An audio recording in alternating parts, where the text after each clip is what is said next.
नाराज हो गई है मुझसे। वो कहाँ पर है, क्या ये बताया है उसने तुम्हें? नहीं सादिया साहिबा, उसने नहीं बताया। मेरी तो बात भी नहीं सुनी और फोन बंद कर दिया। ठीक है अमीन। सादिया साहिबा, सबा एक बहुत अच्छी लड़की है और मुझे उस पर तरस आता है। जानती हूँ।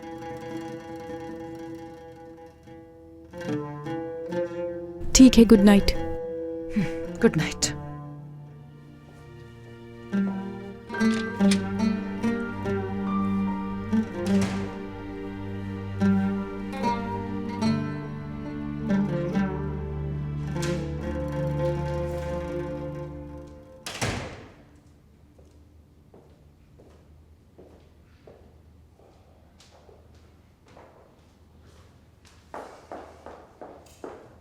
खुश आमदीद करीम साहब।